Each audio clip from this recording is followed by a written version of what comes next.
नमस्कार, टॉप 56 में आपका स्वागत है। मैं हूं मनीष और बाजार देखिए एक दायरे में ही ट्रेड कर रहा है। अच्छी बात है कि निचले स्तरों से बाजार में रिकवरी देखने को मिल रही है।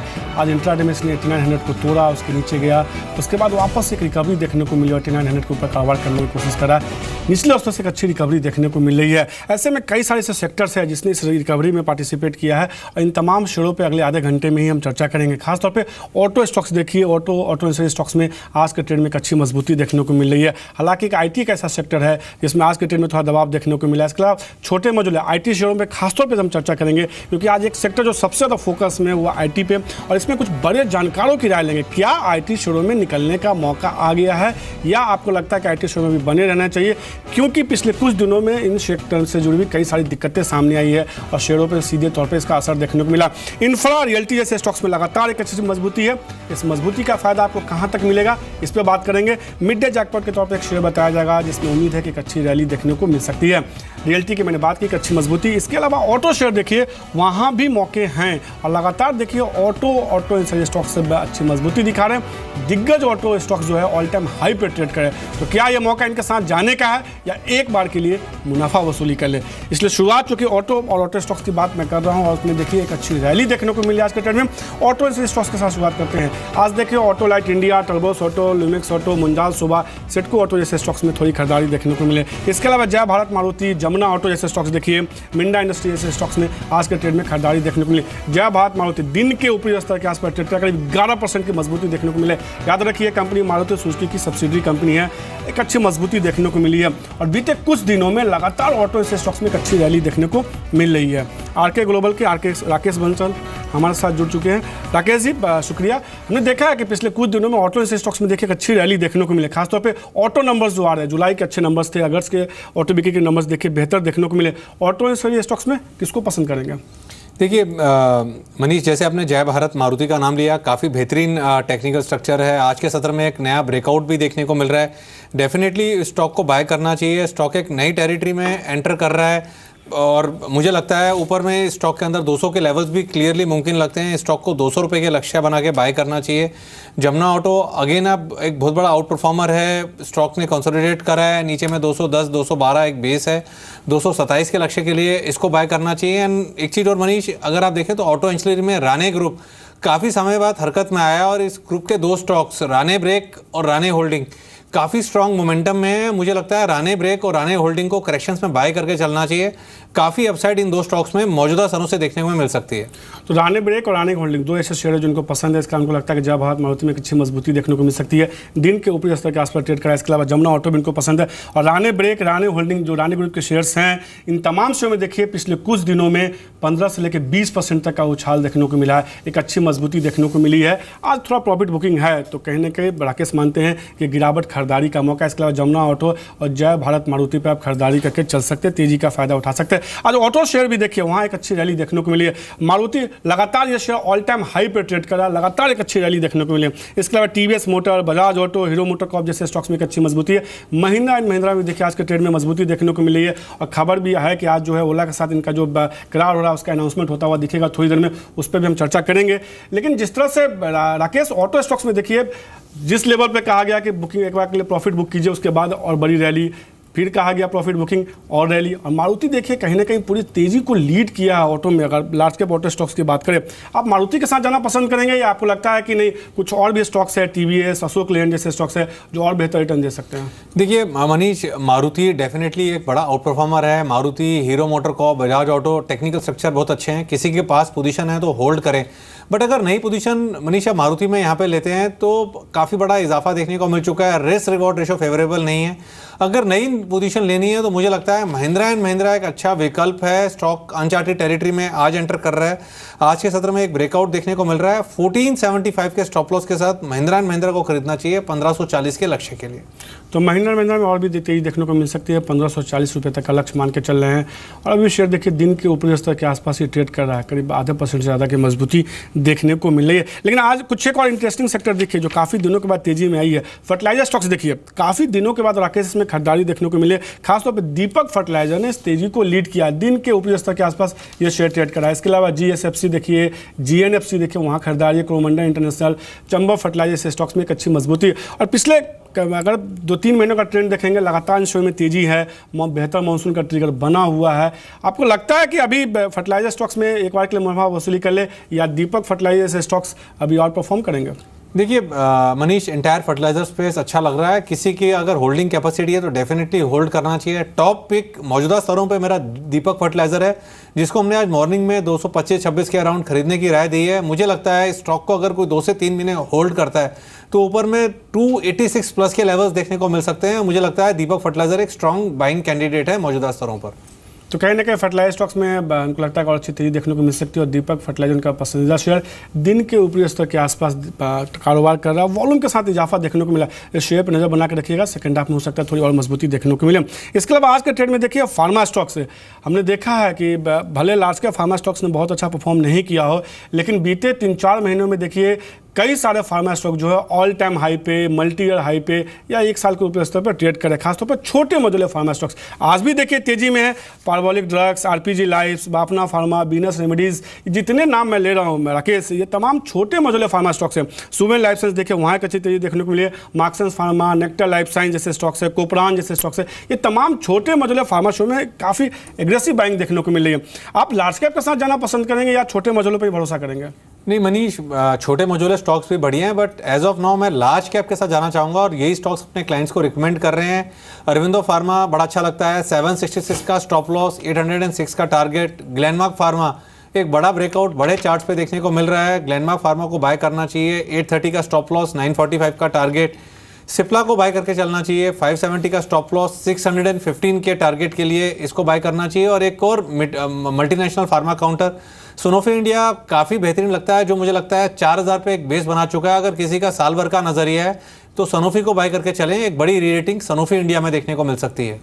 तो कहीं ना कहीं राकेश मान के चलते हैं कि लार्ज कैप फार्मा स्टॉक्स के साथ जाना चाहिए फिलहाल उनको, हालांकि छोटे मुझे फार्मा शेयर उनको पसंद है, उनको लगता है सिप्ला, ग्लेनमार्क फार्मा जैसे स्टॉक्स हैं जो उनको लगता है कि बेहतर रिटर्न देखने को मिल सकता है। ये तमाम शेयर में देखिए लो लेवल से थोड़ी सी रिकवरी देखने को मिले, बाजार दिन के ऊपरी स्तर के आसपास भी अभी कारोबार कर रहा है। ऐसे में कौन सा शेयर होगा आज का मिड डे जैकपॉट, बात करते हैं।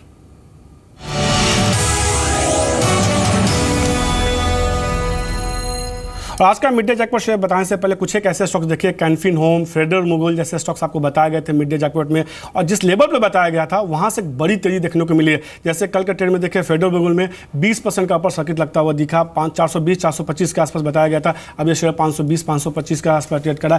कैनफिन होम में भी हमने देखा कि मोबेस ऐसी रैली देखने को मिली, शेयर जो है 1540-50 के आसपास बताया गया था, वहाँ से लगातार एक बड़ी रैली देखने को मिली है। आज की जो कंपनी होगी एक मिड कैप IT कंपनी होगी, हालांकि बाकी IT स्टॉक्स में थोड़ा दबाव देखने को मिला, लेकिन इनका जो धंधा है BPO और KPO कारोबार से जुड़ी हुई कंपनी है। HOB सर्विसेज होगा, जिसमें लगता है कि एक अच्छी मजबूती देखने को मिल सकती है, क्योंकि पिछले कई दिनों से ये शेयर टेक्निकली देखिएगा तो एक दायरे में ट्रेड कर रहा है। इसमें संभावना है कि शेयर का दायरा ऊपर की तरफ मजबूती के साथ टूटता हुआ दिख सकता है। इसकी कई सारी वजह हैं। देखिए कंपनी के जो नतीजे आए थे पहली तिमाही के, नतीजे बेहद शानदार देखने को मिले हैं। कंपनी का मुनाफा जो दुगना से ज़्यादा बढ़ता हुआ दिखा है, एक अच्छा खासा प्रॉफिट में जंप देखने को मिला। शेयर जो है अगर देखेंगे वैल्यूएशन वाइज तो बुक वैल्यू से करीब 50% अभी नीचे ट्रेड करा। कंपनी पे कोई कर्ज नहीं है, नतीजे लगातार बेहतर देखने को मिले हैं, और कंपनी के मौजूदा EPS की बात करेगा तो करीब ₹1.5 के EPS है कंपनी के। अब तकनीकी तौर पे देखें शेयर में कुछ एक ऐसी चीज़ें हैं जो बता रहा है कि शेयर में यहाँ से एक अच्छी मजबूती देखने को मिल सकती है। शेयर जो है तमाम अपने इंपॉर्टेंट मूविंग एवरेज के ऊपर कारोबार कर रहा है। 107-108 का ऐसा जोन था जहाँ पर शेयर ने लंबा बेस बनाया, काफ़ी समय तक गुजारा, उसके बाद शेयर में जो है इस तरह की मजबूती देखने को मिली है। ऐसे में लगता है कि शेयर में और अच्छी रैली देखने को मिल सकती है। जो इसका टारगेट निकल के आ रहा है 130 के आसपास, 130-132 का टारगेट होगा, जबकि स्टॉप लॉस जो है आप जिस प्राइस पे लिए उससे 2-3% नीचे का स्टॉप लॉस लगा ले। वैसे जब शेयर को निकाला गया था तब 110-112 का स्टॉप लॉस इसका मान के चला गया था। राकेश कैसा लग रहा है शेयर आपको? देखिए शेयर बढ़िया है, बट एक चीज़ ऐड करना चाहूँगा मनीष, आपने 130 के लक्ष्य रखे हैं, बट एक बार ये स्टॉक अगर 125 के ऊपर निकला और इसके ऊपर क्लोजिंग देने में सक्षम हुआ, जिसकी संभावना काफ़ी ज़्यादा है, तो आपके टारगेट्स काफ़ी छोटे बढ़ेंगे। एक बार 125 के ऊपर क्लोजिंग लेता है तो स्टॉक मुझे नहीं लगता है 160 से पहले रुकेगा। आपने टारगेट काफ़ी बड़ा बता दिया।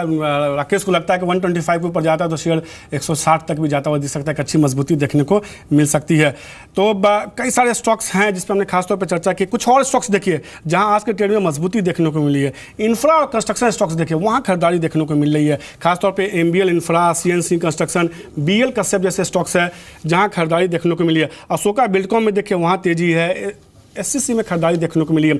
सुबह थोड़ा कमजोर था, लेकिन एससीसी में देखिए अब दिन के ऊपरी स्तर के आसपास ट्रेड कर रहा है। राकेश, जिस तरह से हमने देखा इंफ्रा कंस्ट्रक्शन में बीते 10 दिनों में एक अच्छी रैली देखने को मिली है। जब से इनके राहत की खबरें आई हैं तब से तेजी देखने को मिली है। एससीसी पर खासतौर पर आपकी राय चाहेंगे, क्योंकि हमने देखा कि इसमें बड़ी रैली देखने को मिली है। इसके अलावा कुछ और स्टॉक जो आपको पसंद हो? देखिए, हिंदुस्तान कंस्ट्रक्शन का टेक्निकल स्ट्रक्चर काफ़ी अच्छा है और मनीष, जब से हमने स्टॉक के अंदर ब्रेकआउट बनते हुए देखा तब से कंटिन्यूअस रैली देखने को मिल रही है। अगर कोई करेक्शन आए तो स्टॉक को डेफिनेटली बाय करके चलना चाहिए, एक स्ट्रॉन्ग बाइंग कैंडिडेट है। दूसरा स्टॉक इस स्पेस से जो मुझे पसंद है वो है अशोका बिल्डकॉन। सिर्फ नेगेटिव ये है कि थोड़ा वॉल्यूम्स कम है, टेक्निकल पैटर्न काफ़ी स्ट्रॉन्ग है। नीचे में 158 का एक स्टॉप लॉस लगाना चाहिए और ऊपर में 183 के टारगेट के लिए अशोका बिल्डकॉन को बाय करना चाहिए। तो अशोका बिल्डकॉन में अच्छी मजबूती देखने को मिल सकती है। 183 रुपये का वो लक्ष्य मान के चल रहे हैं। 158 रुपये का आपको इसमें स्टॉप लॉस लगाना होगा। आज एक स्टॉक देखिए, रिलायंस डिफेंस, एक अच्छी मजबूती देखने को मिला। हालांकि पूरी एडीज स्टॉक्स में तेजी, इस पर हम चर्चा करेंगे, लेकिन रिलायंस डिफेंस देखिए करीब 7-8% की मजबूती देखने को मिली। डिफेंस सेक्टर की एक और कंपनी है L&T डिफेंस, उससे जुड़ी एक बड़ी खबर आ रही है, बात करते हैं।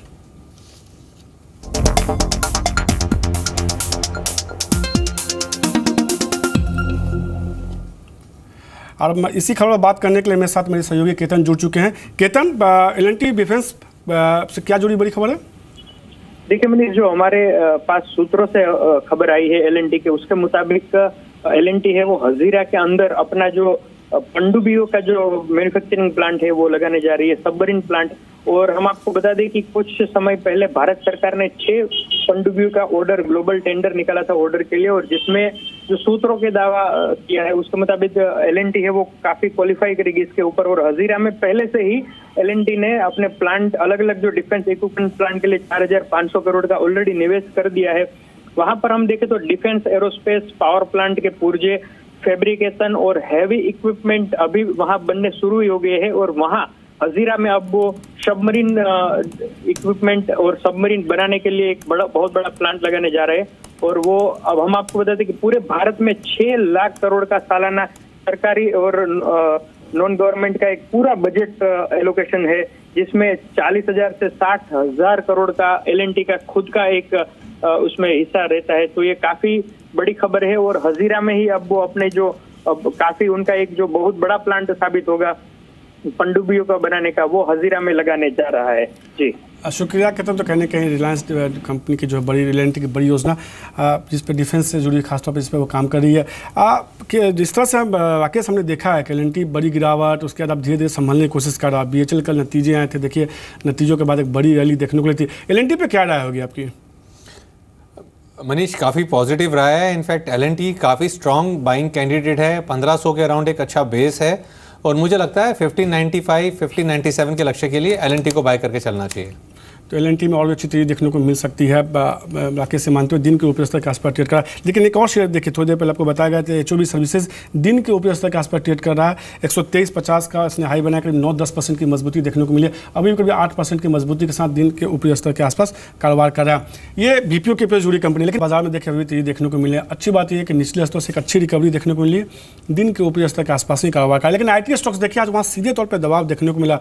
और TCS ने जिस तरह से आशंका जताई है कि USA BFSI सेगमेंट से उनकी आमदनी थोड़ी घट सकती है, उसके पूरे IT स्टॉक्स में एक दबाव देखने को मिल रहा है। IT में TCS देखिए करीब 6% की गिरावट के साथ दिन के निचले स्तर के आसपास कारोबार कर रहा है।